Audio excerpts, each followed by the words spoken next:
wal mawqufu ma ruwiya 'anis sahabati wa la yatajawazu bihi ila Rasulillah sallallahu alaihi wasallam wal marfu' ma akhbara bihi as-sahabi an qawli Rasulillah sallallahu alaihi wasallam. Laula di'a'ul ghaibi la syahidtu ala khamsi nafarin annahum ahlul jannati.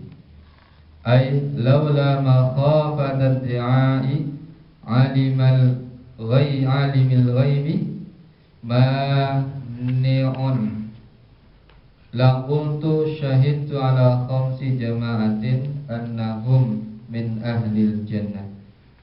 Al-faqiru sahibul ayali wa huwa man yaskunu ma'ahu wa tajibu nafqatuhu alayhi ka'abdihi wa imra'atuhu wa waladuhu as-saghir wal mar'atu ar-radi anha zawjuha wal mutasaddaqatu bimahriha ala zawjiha ar-radi anhu abawahu at-taibu minad dambi.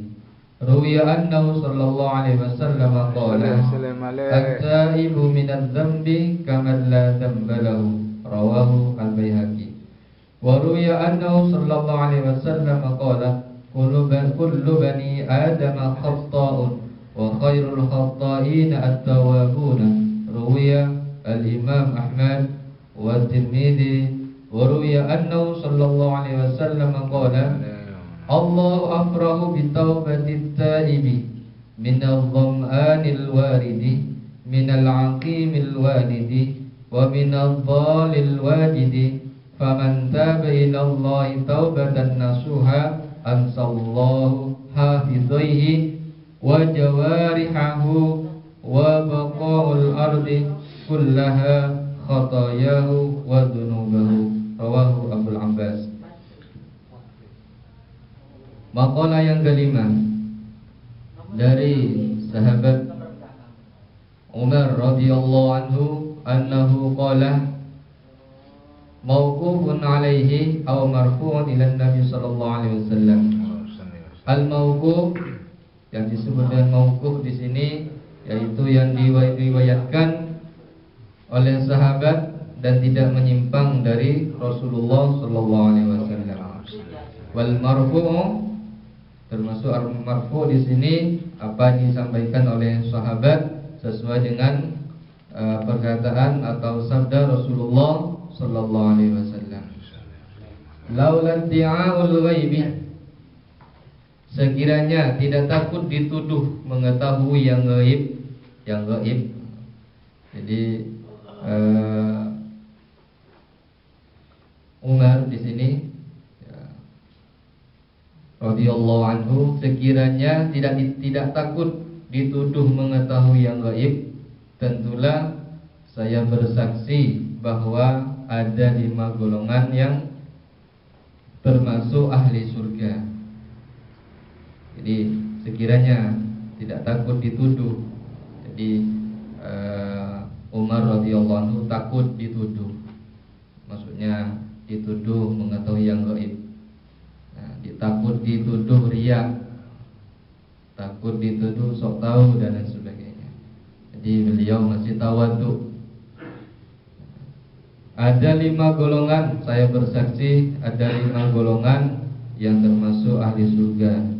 Yang pertama ialah al-faqiru sahibul iyal, yaitu orang fakir yang menanggung nafkah keluarganya. Menanggung nafkah keluarganya di sini ialah dia bertempat tinggal bersama keluarganya dan dia mencari nafkah dan memiliki anak, termasuk anaknya masih kecil. Itu yang dimaksud dengan orang yang fakir. Orang fakir di sini orang yang tidak memiliki pekerjaan, orang tidak memiliki penghasilan tetap, yang mana setiap hari harus mencari, orang fakir. Sedangkan yang kedua yaitu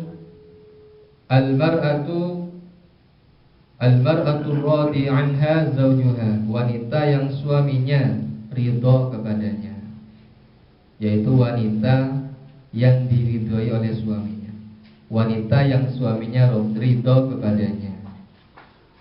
Di Al-Quran di surat An-Nisa juga diterangkan. Jadi kalau wanita tidak diizinkan untuk keluar, maka tetaplah di rumah. Dan juga bahwasanya wanita itu adalah wanita, lelaki itu adalah surganya. Laki-laki itu adalah surga daripada seorang wanita. Artinya wanita itu mentaati suaminya setelah Allah dan Rasulnya. Bagaimana dengan orang tuanya? Di sini diterangkan dalam sebuah hadis bahwasanya setelah Allah Rasul, di situ seorang wanita yang sudah berkeluarga mentaati suaminya. Kalau suaminya tidak mengizinkan, maka taatilah apa yang diperintahkan oleh suaminya. Selama perintah yang disampaikan kepada istrinya tidak menyimpang dari apa yang sudah ditentukan oleh Allah, aturan yang sudah ditentukan oleh Allah. Kalau itu menyimpang, maka janganlah ditaati. Kemudian yang ketiga yaitu al-mutasaddaqatu bimahriha ala zawjiha, seorang istri yang mensedekahkan mahar atau mas kawinnya kepada suaminya. Mungkin pada zaman paceklik seorang suami sangat membutuhkan itu, tapi tidak meminta. Akan tetapi karena si istri ini memahami kondisi atau keadaan, maka istri yang mensedekahkan mahar atau mas kawinnya kepada suaminya ini termasuk ahli surga.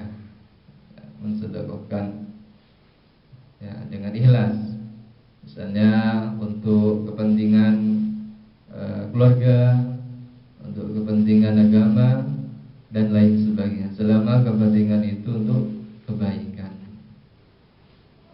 Sedangkan yang keempat yang disaksikan oleh Sayyidina Umar termasuk golongan ahli surga, anak yang kedua orang tuanya ridho kepadanya, yaitu anak yang mendapatkan ridho dari orang tuanya. Maka apa hak seorang kedua orang tua kepada anaknya? Maka dalam Al-Quran, Bismillahirrahmanirrahim, wa qadha rabbuka alla ta'budu illa iyyah wa bil walidaini ihsana.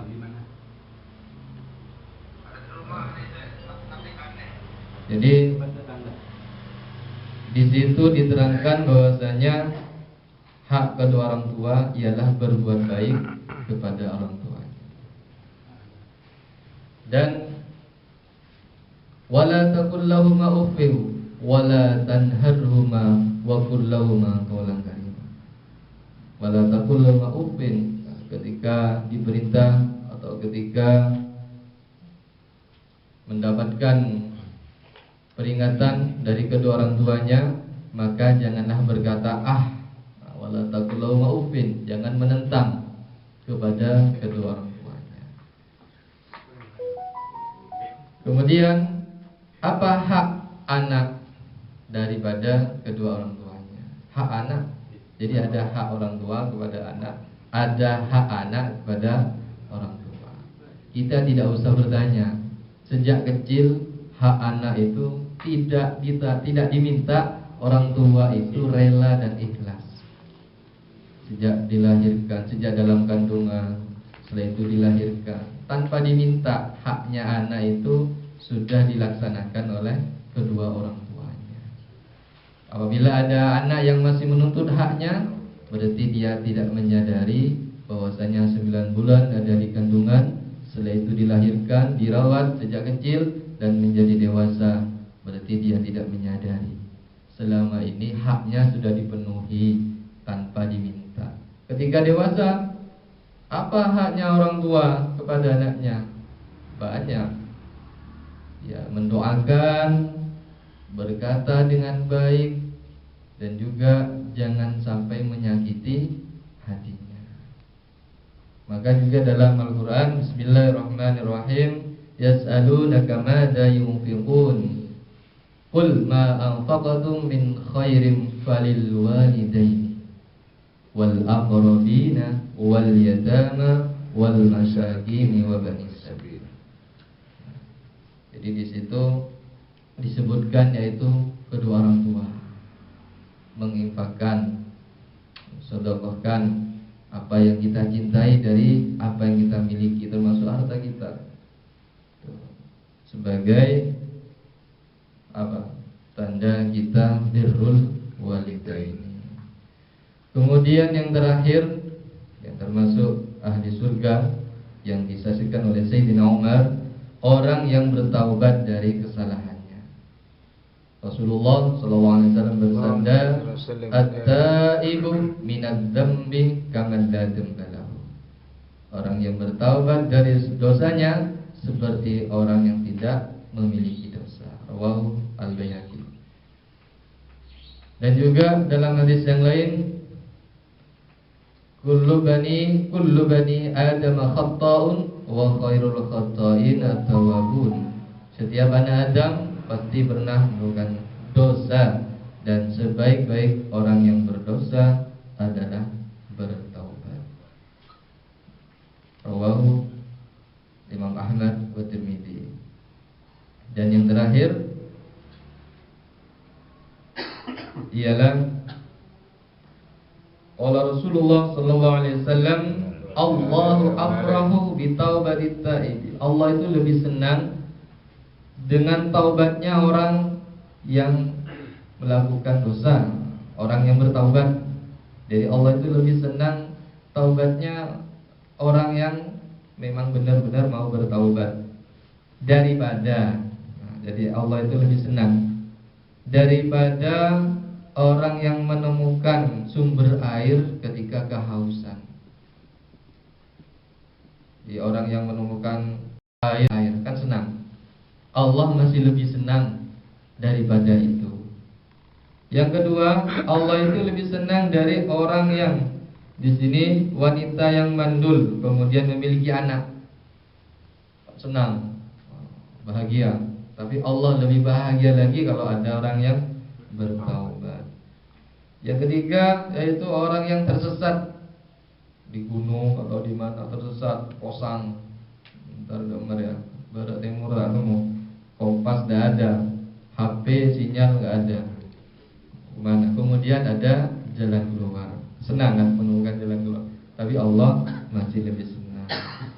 Faman taba ilallahi taubatan nasuha, barang siapa yang bertaubat kepada Allah dengan taubat yang sebenarnya, ansallahu hafidhaihi, Allah akan membuat lupa. Membuat lupa kepada siapa? Kedua malaikat, untuk mencatat apa yang telah kita lakukan di bumi ini, di atas bumi ini, dari dosa, dari kesalahan yang kita lakukan. Jadi kalau orang yang bertaubat, kedua malaikat itu dibuat linglung, dibuat lupa oleh Allah. Jadi lupa untuk menulis kesalahan orang yang bertaubat. Ya, artinya dosanya diampuni. Mungkin ini penjelasan. Nanti ada tambahan dan pertanyaan. Bismillahirrahmanirrahim. Menambah dari keterangan sahabat Rohim bahwa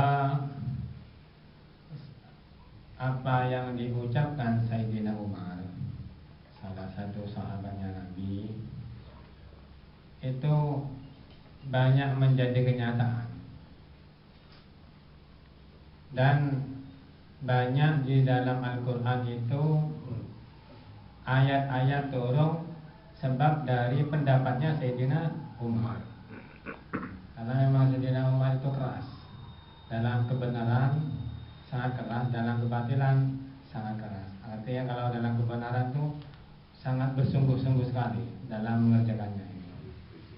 semangatnya luar biasa dalam mengerjakan kebaikan, ketaatan.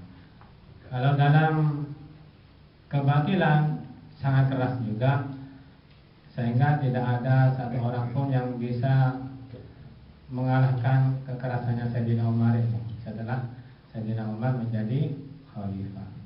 Sehingga Sayyidina Umar ini dari saking kerasnya amar ma'ruf nahi munkar,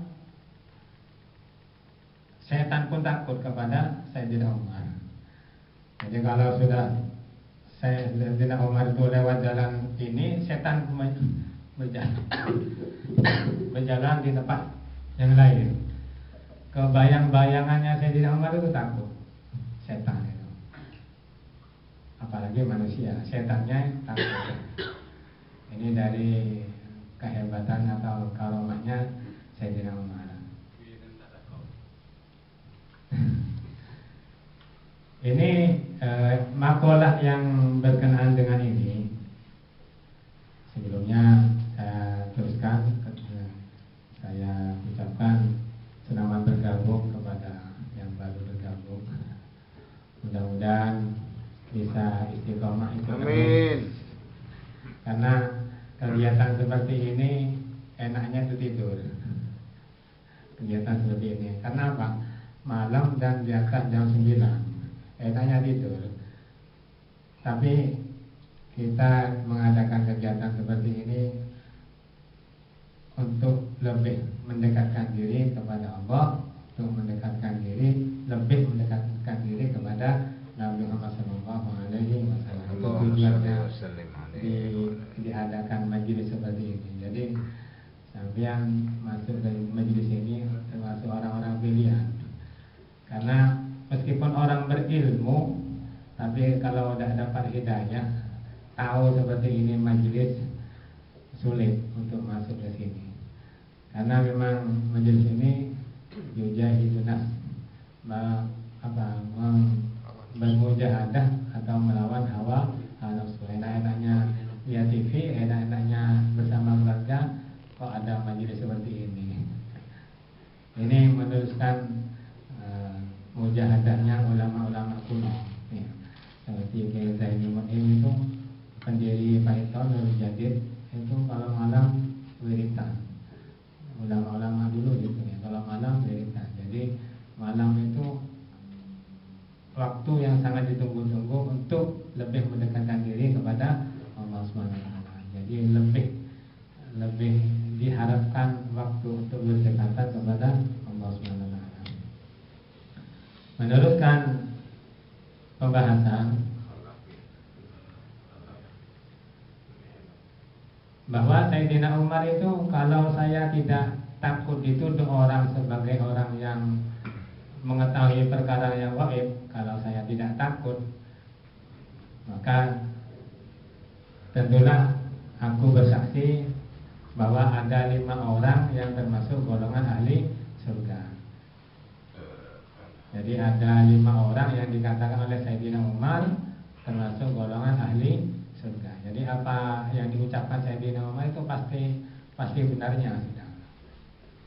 Karena termasuk yang dapat jaminan dari Rasulullah, apa yang diucapkan Sayyidina Umar itu banyak ayat-ayat yang turun di dalam Al-Quran. Jadi banyakan benarnya.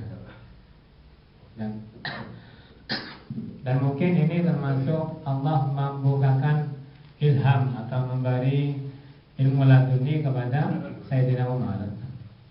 Jadi ilmu yang Allah langsung ajarkan kepada Sayyidina Umar. Orang fakir, yang pertama orang fakir yang menanggung biaya keluarganya, banting tulang, keras keringat sampai punggungnya berbentuk dal, sampai celeng jemur neng sabar untuk mencari nafkah yang halal demi untuk menghidupkan keluarganya. Nah, itu termasuk orang yang ahli surga seperti itu. Jadi kerja keras, payah, capek demi untuk menghidupi keluarganya, dijamin insya Allah menjadi ahli surga. Wanita yang kedua, singkat, wanita yang suaminya ridho kepadanya. Seorang wanita yang mencari keriduan suaminya, wanita yang mencari keriduan suaminya itu bisa dijamin oleh Sayyidina Umar sebagai penduduk surga. Kenapa? Kalau sudah lepas, orang berkeluarga lepas dari orang tuanya dan ikut suaminya, maka surganya itu berada di suaminya. Artinya kalau dia taat kepada suaminya, apa yang dikerjakan, apa yang diperintahkan oleh suaminya, dia kerjakan. Apa yang dilarang oleh suaminya, dia menjauhi. Sehingga diceritakan pada satu saat Sayyidina Ali itu berdoa dengan Siti Fatimah, istrinya. Dan Siti Fatimah gurau dengan Sayyidina Ali. Ketika gurau mungkin terlambat, guraunya itu keterlaluan, sehingga Sayyidina Ali cemberut, seakan-akan marah, seakan-akan emosi, sehingga Siti Fatimah ingin bagaimana Sayyidina Ali suaminya itu tidak marah kepada dirinya. Akhirnya apa yang dilakukan oleh Siti Fatimah supaya Sayyidina Ali suaminya itu tidak marah kepada dirinya? Akhirnya yang dilakukan oleh Siti Fatimah, beliau mengelilingi Sayyidina Ali. Jadi Sayyidina Ali duduk di kursi, dikelilingi, dikelilingi oleh oleh Siti Fatimah.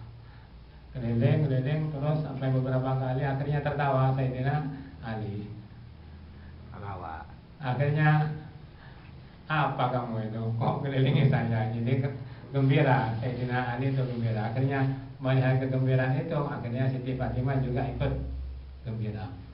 Kejadian itu akhirnya dilaporkan kepada Rasulullah. Ya Rasulullah, saya barusan gurau sama suami saya Sayyidina Ali, dan Sayyidina Ali marah. Bagaimana sabdanya Nabi? Seandainya, bagaimana Mas?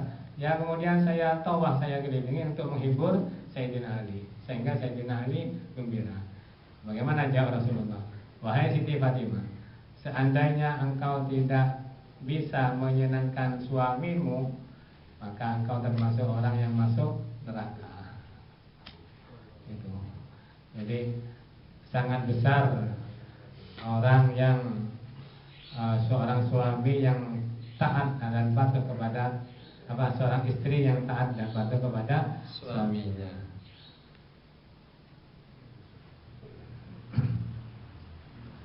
Kemudian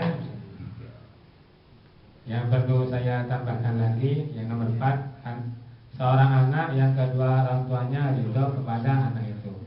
Dalam satu hadis disebutkan ridhullah fi ridhal walidain wa sukhtullah fi sukhtil walidain. Keridhaan Allah tergantung keridhaan kedua orang tua. Kalau orang tua kita ridho kepada kita, meskipun umpamanya ini kita maksiatnya itu tak dilarang, dan orang tua ridho kepada kita, mungkin ada alasan, maka Allah akan ridho kepada kita, karena orang tua kita ridho kepada kita. Mungkin karena masih kecil, atau akalnya belum sempurna, atau masih yang bisa dimaafkan. Kalau orang tua kita ridho kepada kita, maka Allah akan ridho kepada kita. Tapi kalau orang tua kita murka kepada kita, maka Allah juga ikut murka kepada kita. Dalam hadis yang lain disebutkan, huma jannatuka wa naruka, kata sabda Nabi Sallallahu Alaihi Wasallam, kedua orang tuamu itu adalah surgamu atau nerakamu.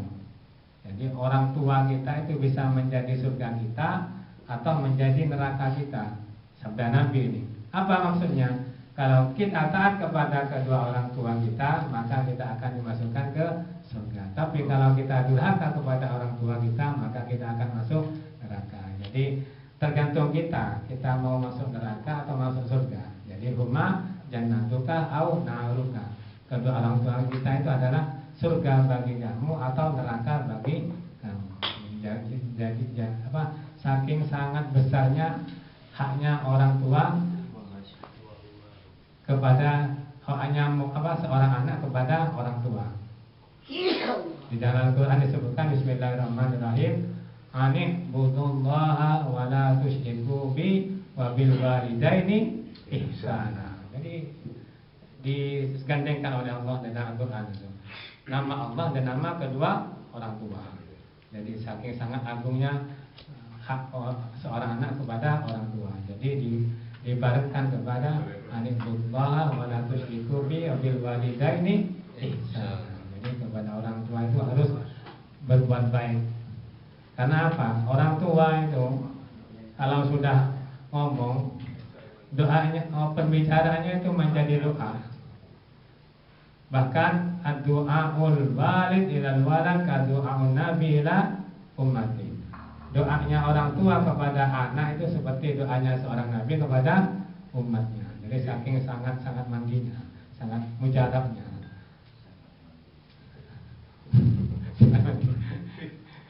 Jadi sangat mujarab, sangat makbul. Dan kemurkaan orang tua itu, kalau sudah orang tua murka kepada anak, tidak usah nunggu di akhirat, di dunia langsung dibalas kontan oleh Allah. Kalau sudah orang tua murka kepada kita, Allah itu ikut juga murka kepada kita. Orang tua murka kepada anak, Allah juga ikut murka. Dan kemurkaan orang tua langsung dibalas kontan oleh Allah di dunia sebelum akhirat. Banyak ceritanya itu banyak.